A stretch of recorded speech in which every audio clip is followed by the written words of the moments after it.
Witches Hill. Hello and welcome back to Witches Hill Radio. I'm Pat. And I am Tim. And today we're going to be going back into the origins of horror, talking about Frankenstein.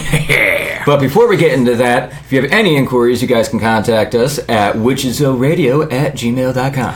And why not join us on an episode at facebook.com/Witches Hill Radio, where we occasionally go live. It's fun times on those episodes. Yeah, I'd say. So, let's get into Frankenstein without further ado. You said that like so quietly. I did. Fuck you. Back in 1818, Tim. Oh. Yes. This is the long ago. This is the long past present. Ago. Yes. Okay. In modern times. New York. As long as that's, figured out. Yes. No, back in 1818, Mary Shelley writes the novel Frankenstein, also known as the modern Prometheus, featuring a scientist who creates a monster fashioning various body parts together to make a new person, so to speak, and using chemistry and alchemy to do so. She related her main character, Victor Frankenstein, to Prometheus, who had made humans from clay and gave life to them. I did not know about the fact that alchemy was used. Yes, and now you know. Oh. And knowing is half the battle, Tim. Battle for what? That's a good question. Oh. Yes. The monster of Frankenstein was ugly as hell and stood an astonishing 8 feet tall. However, looks were more deceiving than anything. He was sensitive and emotional. I mean, who wouldn't be being brought back to life in such a way? He attempts to fit into society, but as the mean humans would have it, they hated him and shunned him out. Humans are fucking god-awful. Yes, they are. Well, this takes a mental toll on the monster, making him seek out revenge on good old Daddy Frankenstein. It would seem that through the journey, Frankenstein's monster would show support for being both good and bad, bringing up the question, is he truly evil? I would say no, but that's because I think he's more of a victim of circumstance than anything. Well, yeah, I mean, he was literally pieced together.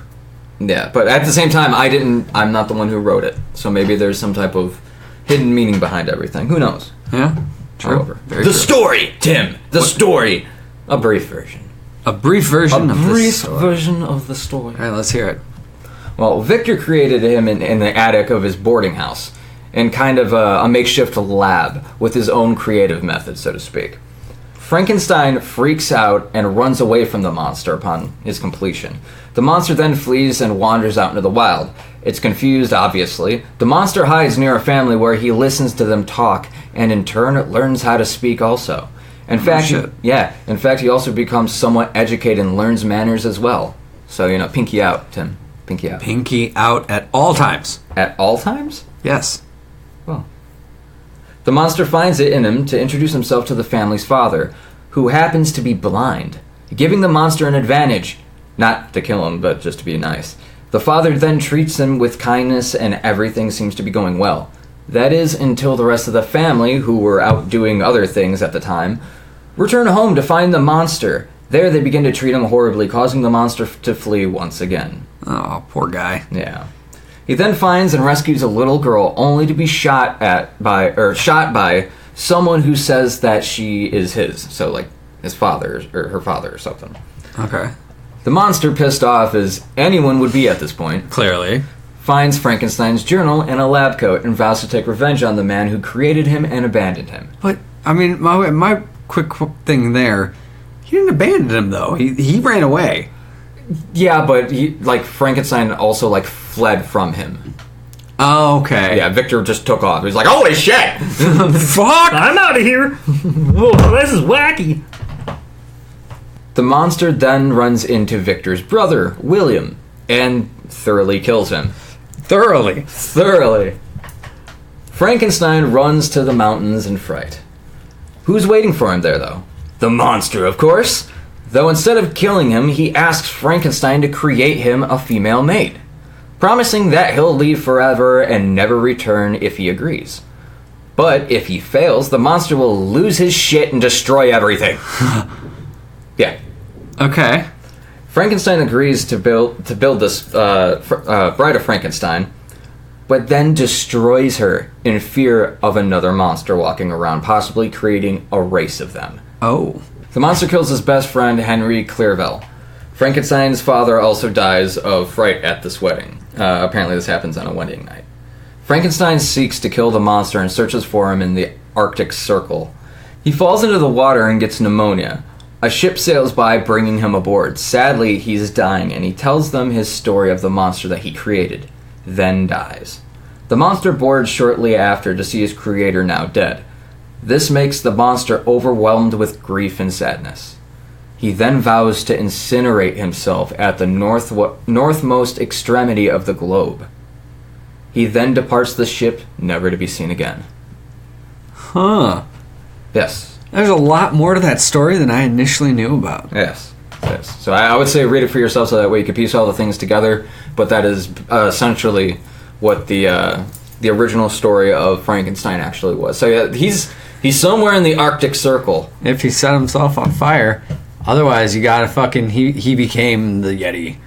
He became the Yeti. Yes, that's where they come The from. abominable snowman. Yes. Well, a monster. Even Victor never really referred to his creation as a monster. The creation itself referred to himself as one, as well as the villagers at the end of the novel. But never Victor, though he did use terms such as wretch, demon, thing, being, fiend, and creature. Oh, and devil. But he didn't say monster. No, he never said monster, which Okay. in my opinion is just as bad, if not worse, than just calling him a monster. Yeah, you demon! You creature! You fiend! You thing of the night!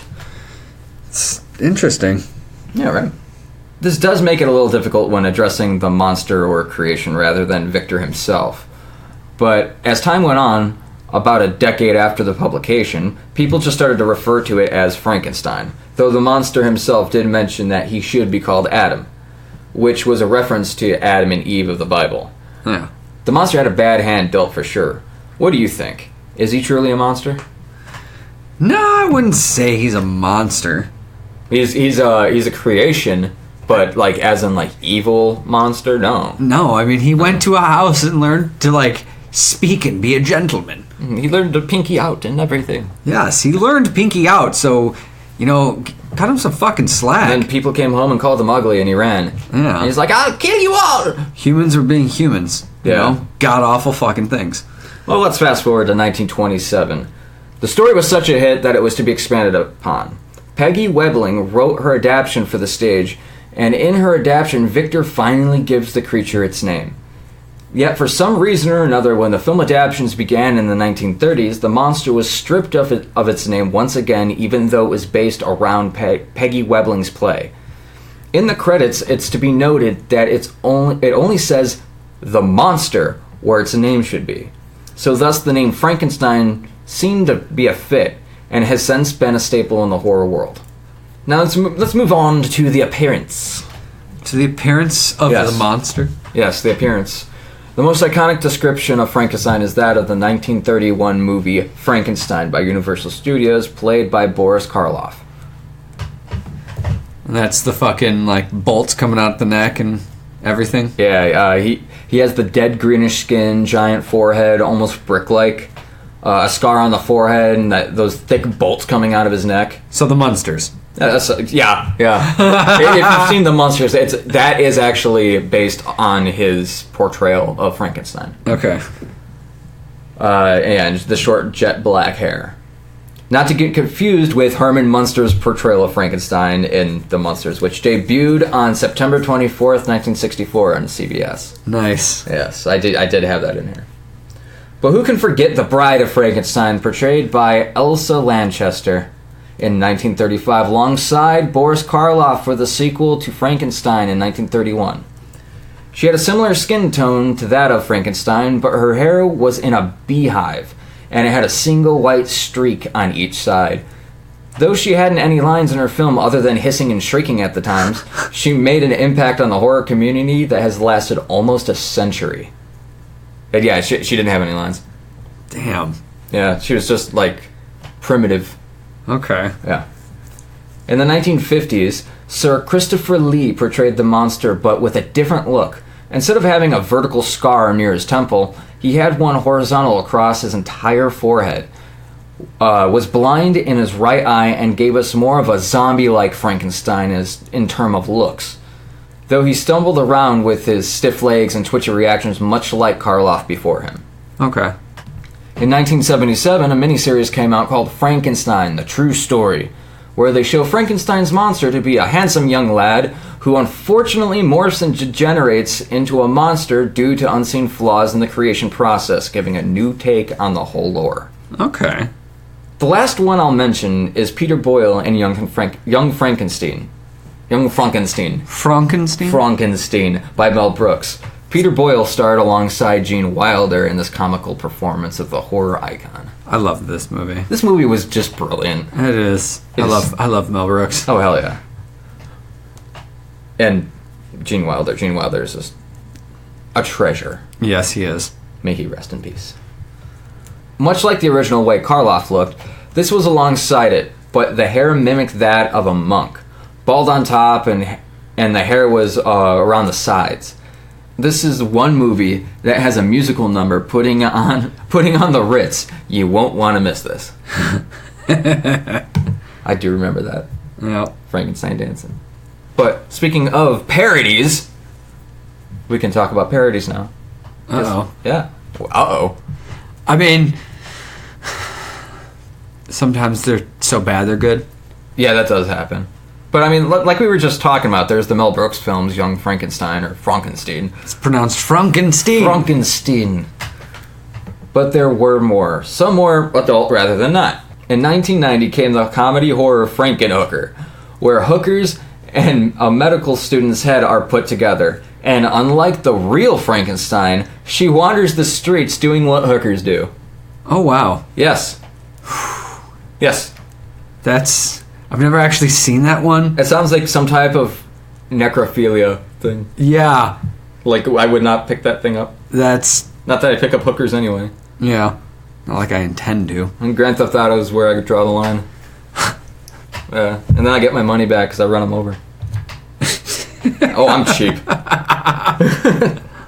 And then there's also Frankenweenie in 2012 by Tim Burton, who changed things up a bit when instead of a human coming back, it was the lovable little dog.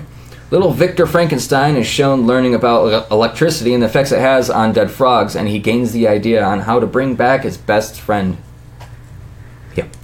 I guess if you want to also talk, there's one more I could bring up. Mary Shelley's Frankenhole. Oh my god, I forgot about that. Oh. Holy shit. That was a great little fucking show. That was a fun show. It had a very specific niche, you know? It really did. But yeah, I enjoyed it. I enjoyed it for the short run it was on. Yeah. One of my personal favorites is the movie Frankenthumb by Steve Odekirk. Oh. And just like the title says, it's a thumb. It is ridiculous, but it is worth the watch if you like cheesy fun comedy. A similar tale to Mary Shelley's Frankenstein, but taken in a slightly different way, other than, you know, the entire cast being thumb people. I gotta say, if you really want a really fun, hilarious fucking night, you need to get uber fucking baked. Yeah. You need to watch all of Steve Odekirk's thumb movies. The Blair Thumb, Thumbtanic. Oh. You just gotta get the Thumb trilogy. They're all great. Oh, you're gonna have an interesting time. But in reality, all of this is entirely possible in a way. What, to make like a fucking Frankenstein monster? Yeah, but hear me out. Yes, it is possible to bring back someone from the dead using electricity, but not days after death, much less on the verge of starting to decompose. We even have transplants for arms, legs, and other bodily organs we may need to replace. Oddly enough, people are on the verge of attempting head transplants, though as of 2019, no successful operations have been performed. Maybe in the near future, though. I remember I was just about to bring that up, that there are scientists that are talking about it. Some guy that was volunteering for it. Oh, yeah. I think there was an article floating around about that. I mean, I think it was some fucking Russian dude. Yeah. I mean, whoever can get it done, you know? Fuck, man. Live forever, just changing bodies throughout the entire time. And then we'll be able to put like brains inside robots and stuff, and then it'll be like I, Frankenstein. Wait, no, not that movie. Never mind. I'm sorry, I mentioned that movie. Is that a movie? That was a movie. I take Not many people liked it. I take it was really bad. It did not get good reviews. If you liked it, I mean, good for you. But anyway. So yeah, as of 2019, there's been no successful operations, but maybe in the near future. But that doesn't mean that people will act the same way that Frankenstein's monster had. I'm sure there would be some confusion, but to seek revenge on the Doctor and have crazy strength and disappear from guilt into the Arctic? Highly doubtful. But as you can see in the advancement of medicine and medical procedures, who knows what type of cyborg alchemy resurrected creature we can become, or be brought back as. Would you want to be brought back as something? Yeah. What? I don't know, maybe a monkey or something. That'd be pretty cool. I just get fucked up and swing through trees and hang upside down on my tail. I mean, that would be pretty fun. Yeah, and I throw my poo on people. What a simple life that would be. Yeah. But speaking of life, there's also the pop culture today. Frankenstein is all over. Basically, yeah. I mean, you got tons of fucking shows. I mean, the Addams Family, you got Lurch. Mm-hmm. The comic world would be remiss if it had missed the chance to hop on the bandwagon with this monster. So that's exactly what Marvel and DC Comics did. DC have their own line of Frankenstein comics as well as Young Frankenstein comics. Oh, wow. Yeah, I kind of want to get my hands on a couple of those. Whereas Marvel has Frankenstein comics and other variation clones of the monster, opening a world to limitless possibilities.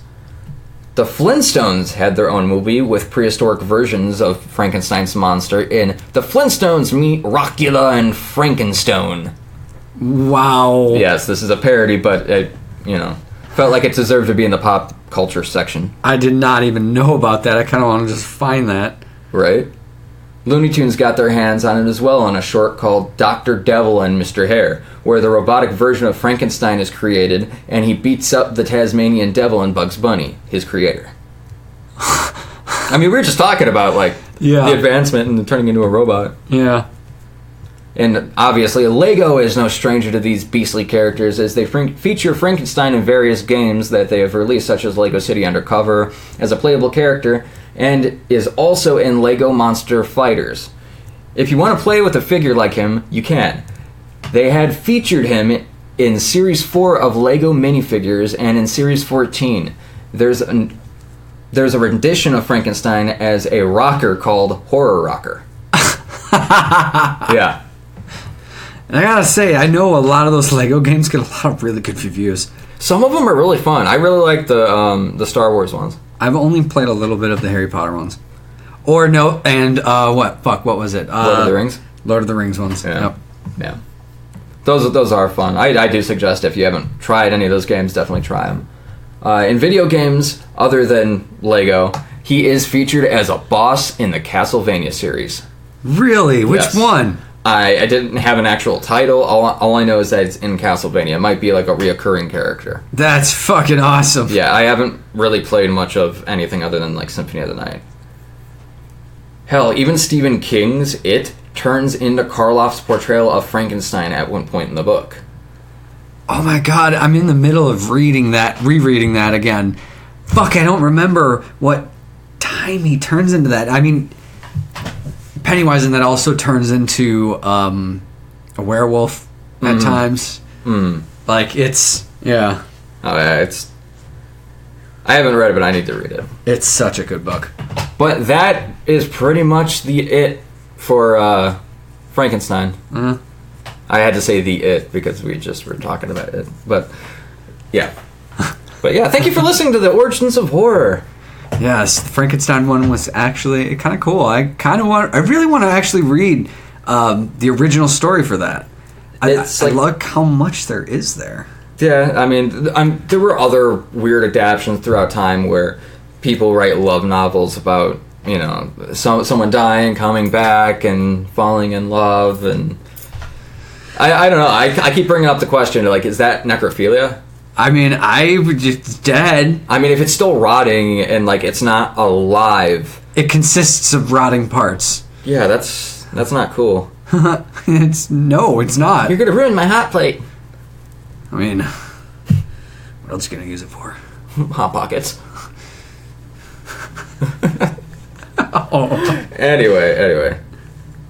Yeah, thank you for listening. We'll see you guys next Wednesday at 6. Yes, like, subscribe, follow, click that bell, stay notified. Hell yeah. And if you have any inquiries one last time, you can go ahead and send that to witcheshillradio@gmail.com. Now let's put some bolts in your neck and test out this lightning storm. Yeah, tase me. Don't tase me, bro! Do it. Witch's Hill.